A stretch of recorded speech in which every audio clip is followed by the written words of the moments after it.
नमस्कार, मैं अजय कुमार आपके अपने एकलव्य एजुकेशन चैनल पे एक बार फिर से आप सभी लोगों का स्वागत करता हूं। दोस्तों, जैसा कि आपको पता है कि ये मेरा हिंदी व्याकरण का वीडियो है जो KVS PRT के लिए चल रहा है। तो आप लोग बने रहिए मेरे साथ वीडियो के अंत तक। अगर आप नए हैं तो मेरे चैनल को सब्सक्राइब कर लीजिए और लाइक कमेंट शेयर कीजिए। आइए देखते हैं, प्रश्न नंबर 6 है, निम्न में संयुक्त व्यंजन कौन सा है। तो बताना है संयुक्त व्यंजन कौन सा है। तो ऑप्शन नंबर सी सही होगा, त्र, जो त और र से मिलकर बना है। तो ऑप्शन नंबर सी सही होगा। आगे देखते हैं, प्रश्न नंबर 7 है, इनमें से कौन सा सुमेल गलत है। तो कौन सुमेल गलत है ये बताना है।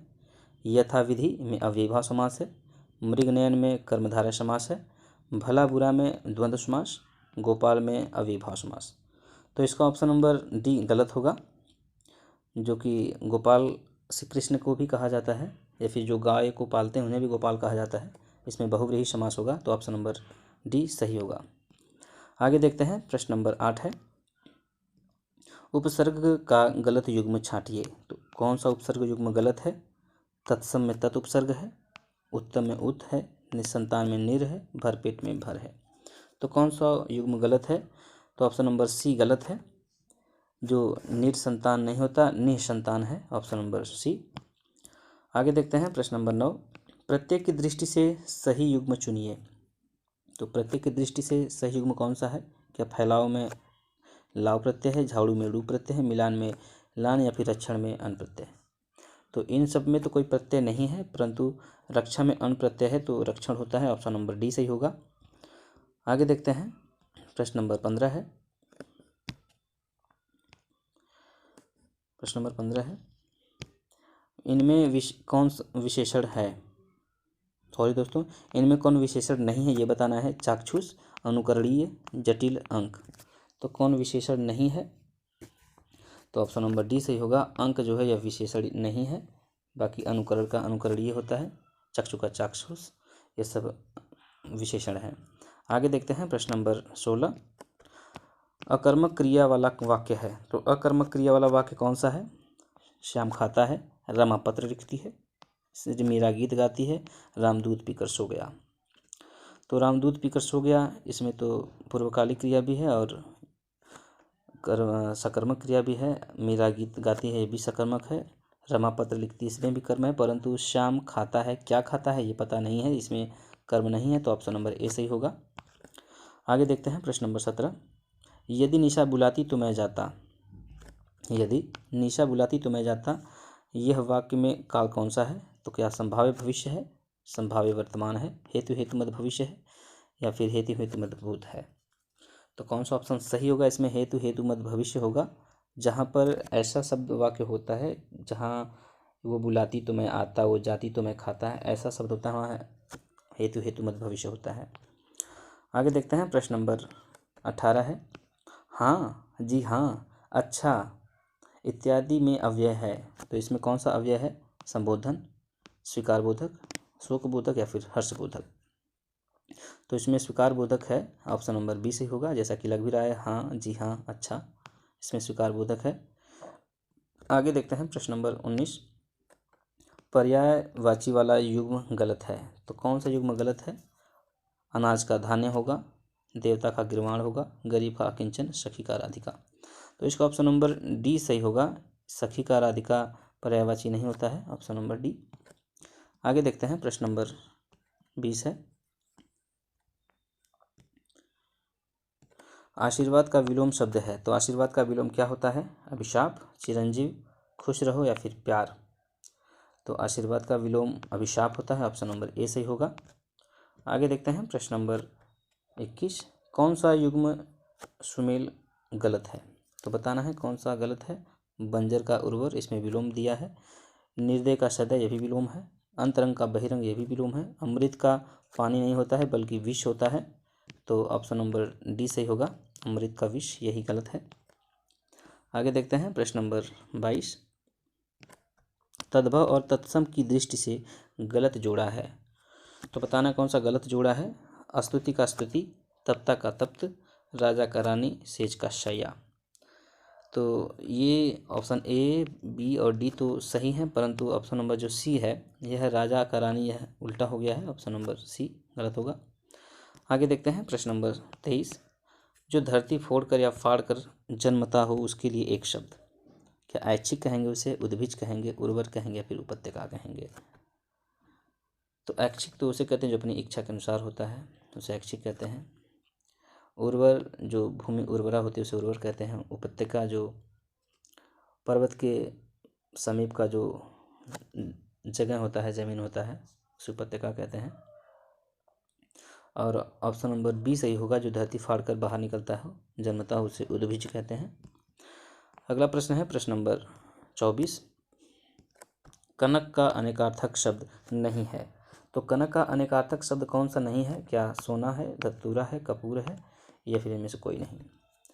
तो एक यमक अलंकार का जो उदाहरण है आप लोगों को पता होगा कि कनक कनक ते सौगुनी मादकता अधिकाय, या पाए बौराय नर या खाए बौराय।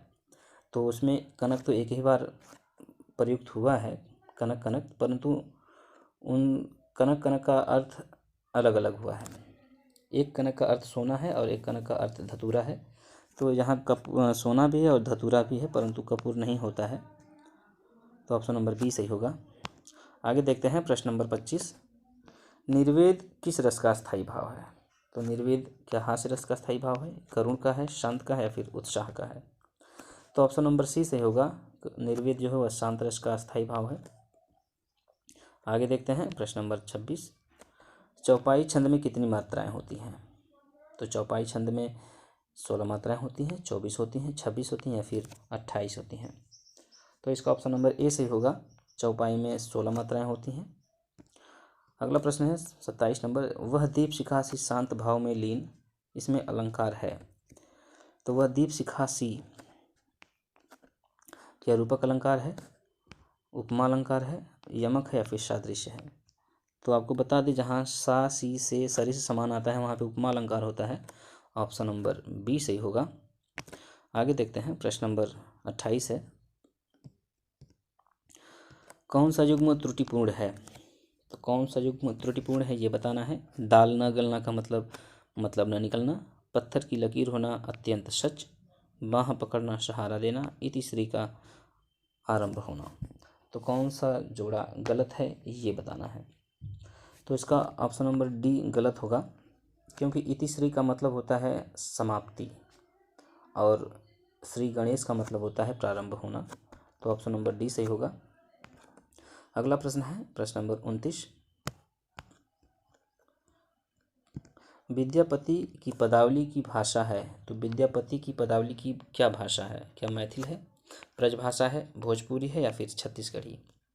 तो विद्यापति को मैथिल कोकिल कहा जाता है, इनकी भाषा मैथिली है। ऑप्शन नंबर ए सही होगा। अगला प्रश्न है प्रश्न नंबर 30। व्याकरण की दृष्टि से कौन सा शब्द अशुद्ध है। क्या विष है, प्रदर्शनी है, श्रीमती है या फिर षड्यंत्र है। तो इसका ऑप्शन नंबर सी सही होगा, श्रीमती जो अशुद्ध है। श्रीमती ऐसे नहीं लिखते हैं, श्रीमती ऐसे लिखते हैं।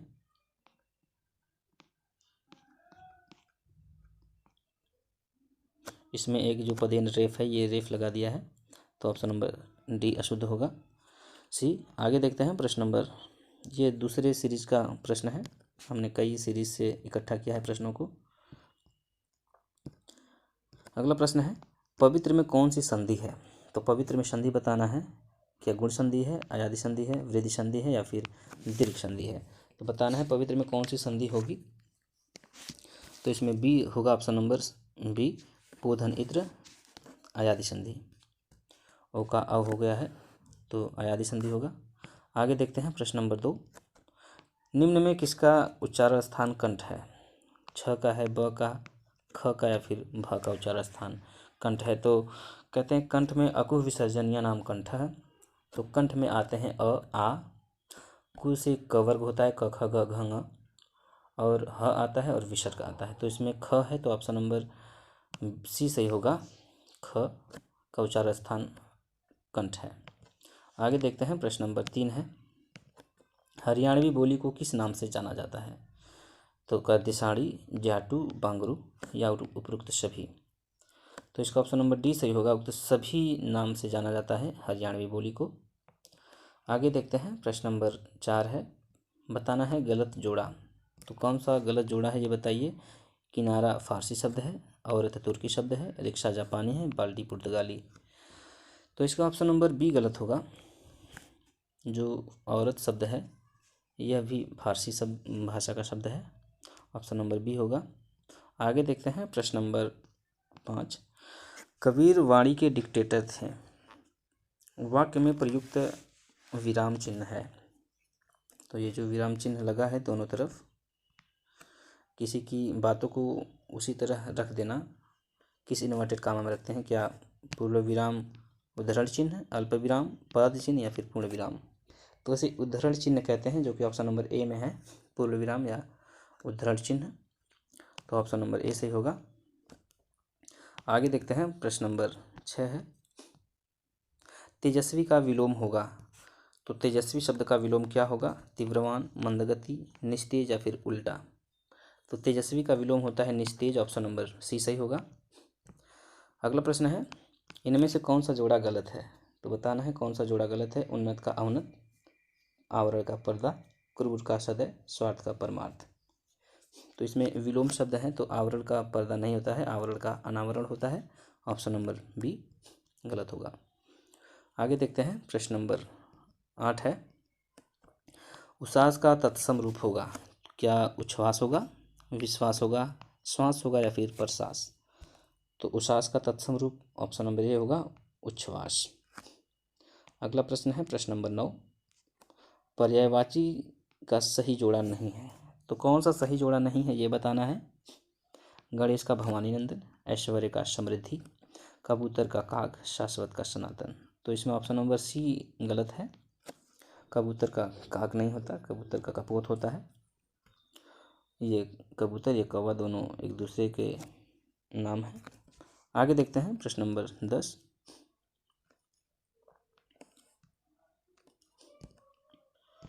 प्रश्न नंबर 10 है, जिनमें युद्ध करने की इच्छा हो उसके लिए एक शब्द होगा। दोस्तों ये प्रश्न मैंने अपने पिछले जो हैंड राइटिंग वाली वीडियो थी उसमें मैंने कराया था कि युद्ध करने की इच्छा जिसे होती है और युद्ध करने की केवल इच्छा हो उसे क्या कहते हैं। तो युयुत्सु कहते हैं, युयुत्सा कहते हैं, जुगुप्सा कहते हैं, फिर आक्रामक कहते हैं। तो जिसमें युद्ध करने की इच्छा हो उसे तो युयुत्सु कहते हैं, जो इच्छा रखता हो। परंतु युद्ध करने की इच्छा होता केवल, तो वहाँ युयुत्सा होता। जैसे भूख लगने की इच्छा होती है तो बुभुक्षा होता है, लेकिन जिसे भूख लगने की इच्छा जिसको होती है उसे बुभुक्षु कहते हैं। तो ऑप्शन नंबर ए सही होगा, युजुत्सु। अगला प्रश्न है प्रश्न नंबर 11, निम्नलिखित में से किस शब्द का उच्चारण ऊपर के दांतों पर जीभ लगने से होता है। क्या प फ ब, ट ठ ड, क ख ग, त थ द। तो बताना है इसमें कौन सा ऑप्शन सही होगा, जिसका उच्चारण करते समय दांतों को जीभ को ऊपरी दांत से लगाना पड़ता है। तो त थ द होता है। आप उच्चारण करके देख लीजिए, त थ द कहेंगे तो ऊपर वाले दांत से जीभ टच हो रही है, तो इसलिए इन्हें दंत वर्ण भी कहा जाता है। तो ऑप्शन नंबर डी सही होगा। आगे देखते हैं प्रश्न नंबर 12, 49 शब्द में उपसर्ग है। तो 49 में उन है, उ है, न है या फिर उना है। तो इनमें ऑप्शन नंबर ए सही होगा, 49 में उन प्रत्यय उपसर्ग है। आगे देखते हैं प्रश्न नंबर 13, प्रभाकर पद में प्रत्यय है। प्रभाकर में कौन सा प्रत्यय है, क है, र है, कर है या फिर आकर है। तो प्रभाकर में कर प्रत्यय है, प्रभा में कर लगा है। ऑप्शन नंबर सी सही होगा। दोस्तों ये काफ़ी महत्वपूर्ण वीडियो है, आप लोग छोड़िएगा मत। जैसा कि आपको पता है कि KVS एग्ज़ाम डेट आ गया है, तो लगे रहिए मेरे साथ। ये जो फास्ट रिवीजन के तौर पे मैं प्रैक्टिस करवा रहा हूँ, तो आप लोग बने रहिए इसी तरह मेरे साथ और शेयर करते रहिए, लाइक करते रहिए। आइए देखते हैं प्रश्न नंबर 14, निम्न में से कौन सा युग्म गलत है। तो कौन सा युग्म गलत है ये बताना है। सिर उठाना का मतलब विद्रोह करना, घुटने टेकना मतलब हार मानना, गंगा लाभ होना मर जाना या फिर सिर खाना बाल कटाना। तो कौन सा ऑप्शन सही होगा। बाल कटाना सिर खाना का मतलब नहीं होता है, जिसको बहुत परेशान करना होता है उसे सिर खाना कहलाता है। तो ऑप्शन नंबर डी सही होगा। अगला प्रश्न है प्रश्न नंबर 15, अभीष्ट का संधि विच्छेद क्या है? तो अभीष्ट का संधि विच्छेद क्या होगा? अभिधन इष्ट, अभिधन इष्ट, अवधन भिष्ट, अभिधन ट। तो 15 का ऑप्शन नंबर ए सही होगा, अभिधन इष्ट अभिष्ट। वृद्धि संधि होगा अभिष्ट में, अभिधन इष्ट अभिष्ट होगा, ऑप्शन नंबर ए। आगे देखते हैं प्रश्न नंबर 16। दुधारी पद में कौन सा समास होगा? तो दुधारी पद में समास बताना है, द्वंद्व समास होगा, द्विगु होगा, बहुव्रीहि या फिर अव्ययी भाव। तो दुधारी, जैसे कहते हैं ना कि दुधारी तलवार होना, तो दोनों तरफ धार, यानी इसमें गणना पद आ रहा है दो, यानी द्विगु समास, ऑप्शन नंबर बी। आगे देखते हैं प्रश्न नंबर 17 है, कह रहा है कि इनमें कौन सा युग्म गलत है? तो गलत युग्म बताना है। अनुदिनम में अव्ययीभाव समास है, पीताम्बर में बहुव्रीहि, यथाशक्ति में द्वंद्व, नीलगाय में कर्मधारय है। तो इसका ऑप्शन नंबर सी जो है यही युग्म गलत है। यथाशक्ति में भी अव्ययीभाव समास होगा, ऑप्शन नंबर सी। आगे देखते हैं प्रश्न नंबर 18 है, कौन सा अर्थालंकार नहीं है? उदाहरण अलंकार, रूपक अलंकार, प्रतीप अलंकार या फिर यमक अलंकार। तो दोस्तों आपको जैसा बता दें मैं कि अनुप्रास अलंकार, यमक अलंकार और श्लेष अलंकार यह शब्दालंकार के भेद होते हैं, बाकी ये सब अर्थालंकार के भेद हैं। तो यह शब्दालंकार का भेद होगा, ऑप्शन नंबर डी यमक अलंकार। अगला प्रश्न है प्रश्न नंबर 19। शांत रस का स्थायी भाव है। तो शांत रस का स्थायी भाव क्या होता है? निर्वेद, वैराग्य, विराताग, वितराग या फिर क्रूप्त सभी। तो ऑप्शन नंबर ए सही होगा, शांत का निर्वेद होता है। अगला प्रश्न है प्रश्न नंबर 20। गो का अर्थ है, यहाँ अनेकार्थी शब्द आ गए हैं, तो गो का अर्थ क्या होता है? गाय होता है, आकाश होता है, माता होता है या उक्त सभी। तो ऑप्शन नंबर डी सही होगा, ये तीनों होगा गो का अर्थ। अगला प्रश्न है प्रश्न नंबर 21। व्याकरण की दृष्टि से कौन सा शब्द अशुद्ध है? तो कौन सा शब्द अशुद्ध है ये बताना है। कवियों, अन्वेषण, गांधी, हानि। कवियों शब्द है जो यह बहुवचन में प्रयोग हुआ है, बाकी सब बहुवचन में नहीं है, तो ऑप्शन नंबर ए सही होगा, कवियों। आगे देखते हैं दोस्तों, हमने कई प्रैक्टिस सेट से प्रश्न लिए हैं, इसलिए प्रश्न फिर से शुरू हो जाते हैं। तो इसमें प्रश्न नंबर 3 है, भाषा शिक्षण की विधि नहीं है। तो कौन सा है जो भाषा शिक्षण की विधि नहीं है ये बताना है। क्या निदानात्मक विधि है, आगमन विधि है, उपचारात्मक विधि है या फिर विदेश विधि है? तो ऑप्शन नंबर डी सही होगा, विदेश विधि कोई विधि नहीं होती। आगे देखते हैं प्रश्न नंबर 4। व्याकरण की दृष्टि से अशुद्ध शब्द है। तो व्याकरण की दृष्टि से कौन सा अशुद्ध शब्द है? तात्कालिक, गृहस्थ, कांच या फिर झांसी। तो इसमें देखिए गृहस्थ ऐसे लिखा है जिसमें लास्ट में जो य है वह नहीं रहेगा,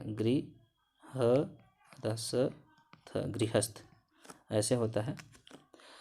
तो ऑप्शन नंबर बी सही होगा, गृहस्थ यह अशुद्ध है। आगे देखते हैं प्रश्न नंबर 5 है, देवमूर्ति में कौन सा समास है? क्या अव्ययी भाव समास है, कर्मधारय समास है, तत्पुरुष है या फिर द्वंद्व है? तो देव की मूर्ति, तो तत्पुरुष समास होगा देवमूर्ति में, ऑप्शन नंबर सी। आगे देखते हैं प्रश्न नंबर 6। उन्नति में किस उपसर्ग का प्रयोग हुआ है? तो उन्नति में क्या उत है, उद है, उ है या फिर उन है? तो उन्नति का विच्छेद होता है उत धन नति, तो इसमें उपसर्ग होगा उत, ऑप्शन नंबर ए। आगे देखते हैं प्रश्न नंबर 7। सेवक में कौन सा प्रत्यय प्रयुक्त होगा? तो सेवक में क प्रत्यय होगा, अक होगा, वक होगा या फिर अन्य होगा?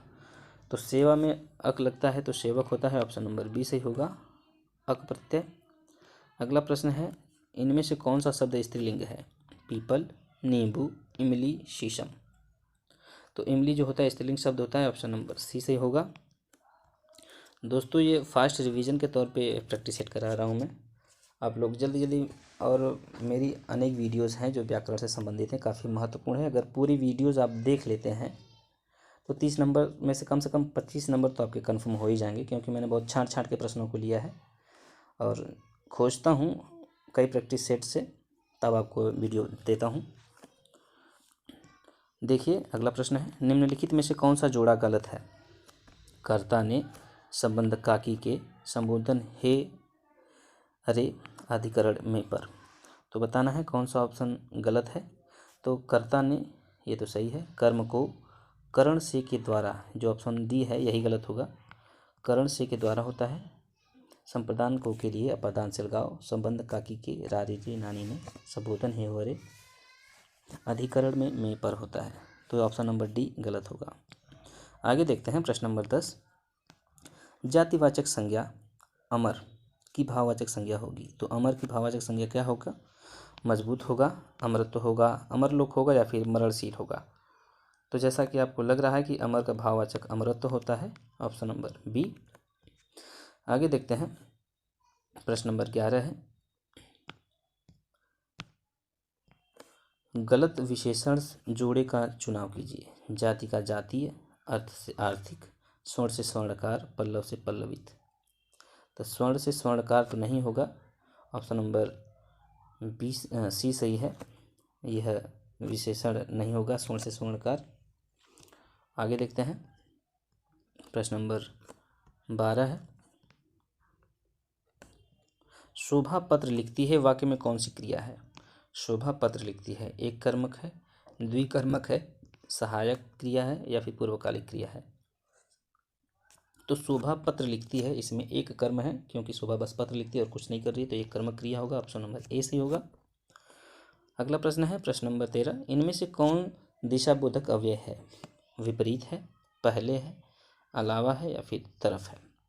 तो दिशाबोधक अव्यय बताना है तो जैसे होता है दोनों तरफ, चारों तरफ, तो यह तरफ जो है यही दिशाबोधक है, ऑप्शन नंबर डी सही होगा। अगला प्रश्न है प्रश्न नंबर 14, अभिजात का पर्याय नहीं है। तो अभिजात का पर्याय कौन सा नहीं है? क्या कुलीन है, पूज्य है, अतुल है या फिर योग्य है। तो ऑप्शन नंबर सी सही होगा, अतुल जो होता है यह इसका पर्याय नहीं होता है, बाकी कुलीन, पूज्य, योग्य होता है। अगला प्रश्न है प्रश्न नंबर 15, ईश्वर शब्द का विपरीतार्थक होगा। तो ईश्वर शब्द का विपरीत पूछ रहा है, विलोम, अनिश्वर, नास्तिक, अदृश्य या फिर निरूप। तो ऑप्शन नंबर ए सही होगा, ईश्वर का अनिश्वर होता है विपरीतार्थक शब्द। अगला प्रश्न है प्रश्न नंबर 16, तद्भव और उसके तत्सम का कौन सा जोड़ा गलत है ये बताना है। इलायची का एला होता है, तमचूर का ताम्रचूर्ण होता है, बनिया का वणिक होता है, पापड़ का आलू। तो कौन सा जोड़ा गलत है ये बताना है। तो ऑप्शन नंबर डी सही होगा, यह पापड़ और आलू दोनों ही तद्भव शब्द हैं, तो यह ऑप्शन नंबर डी गलत होगा। आगे देखते हैं प्रश्न नंबर 17, जिसका ज्ञान इंद्रियों के द्वारा न हो उसके लिए एक शब्द।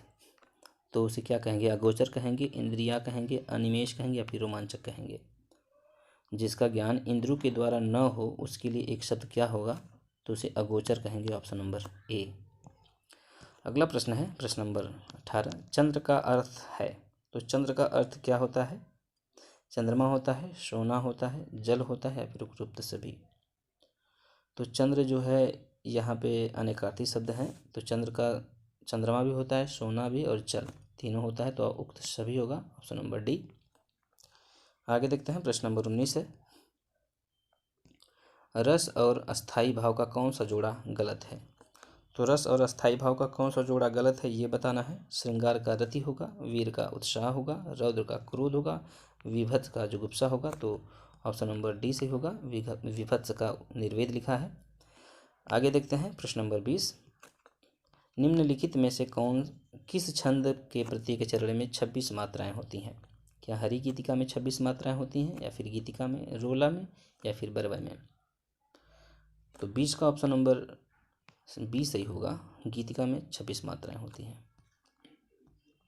आगे देखते हैं प्रश्न नंबर 21 है, सोहत ओढ़े पीतपट श्याम सलोने गात, मनो नीलमणि शैल पर आतप प्रयो प्रभात।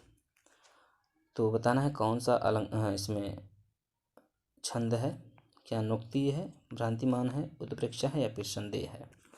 दोस्तों आपको एक ट्रिक बता दूं मैं, जहाँ पर मनु मानो जनु जानो मनहु जनहु आता है, यहाँ पे मनु है ना, वहाँ पे उत्प्रेक्षा अलंकार होता है। तो ऑप्शन नंबर सी सही होगा, उत्प्रेक्षा अलंकार। पूरे दोनों पदों में आप बस मनु मानो जनु जानो खोज लीजिए, वहाँ पर उत्प्रेक्षा अलंकार कन्फर्म रहेगा। आगे देखते हैं, प्रश्न नंबर 22 है, बड़ों का आदर करो किस प्रकार का वाक्य है? क्या विधिवाचक है, निषेधवाचक है, आज्ञावाचक या फिर प्रश्नवाचक? तो इसमें ऑप्शन नंबर सी सही होगा, बड़ों का आदर करो, इसमें आज्ञावाचक है। आगे देखते हैं, प्रश्न नंबर 23, जहाँ पूर्ण विराम की तुलना में कम रुकना पड़ता है वहाँ पर कौन सा विराम होता है? क्या अल्प विराम होता है, अर्ध विराम, त्रुटि विराम या फिर उपविराम? तो जहाँ पूर्ण विराम की तुलना में कम रुकना पड़े वहाँ पे अर्ध विराम होता है, ऑप्शन नंबर बी सही होगा, अर्ध विराम। आगे देखते हैं, प्रश्न नंबर 24 है, इनमें कौन सा युग्म गलत है? उल्टी माला फेरना, उल्टा कार्य करना, खाक में मिलाना, नष्ट कर देना, छाती पर मूंग दलना, बहुत कष्ट हो देना, दाल न गलना, मतलब ना निकलना। तो कौन सा युग्म गलत है ये बताना है।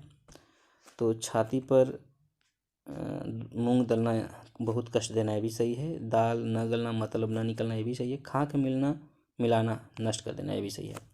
परंतु ऑप्शन नंबर जो ए है यह गलत है। उल्टी माला फेरना, उल्टा कार्य करना, यह गलत है, यह सही अर्थ नहीं होगा इसका। आगे देखते हैं, प्रश्न नंबर 25,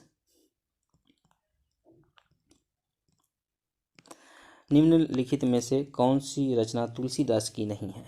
ये एक दो रचनाओं से संबंधित प्रश्न आ गए हैं।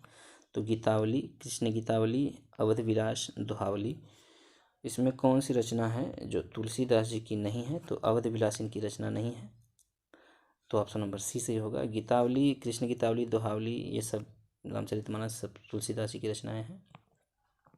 अगला प्रश्न है, निस्दिन बरसत नैन हमारे, सदा रहत वर्षा ऋतु हम पर, और ऐसे ही करके पंक्ति है।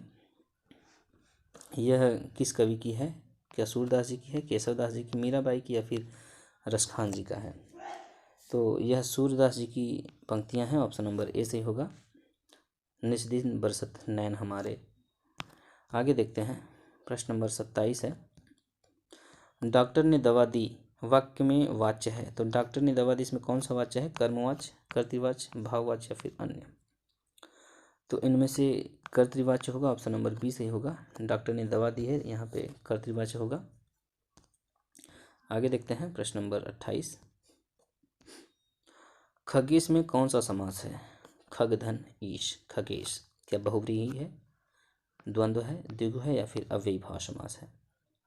तो खगेश में बहुव्रीहि समास होता है।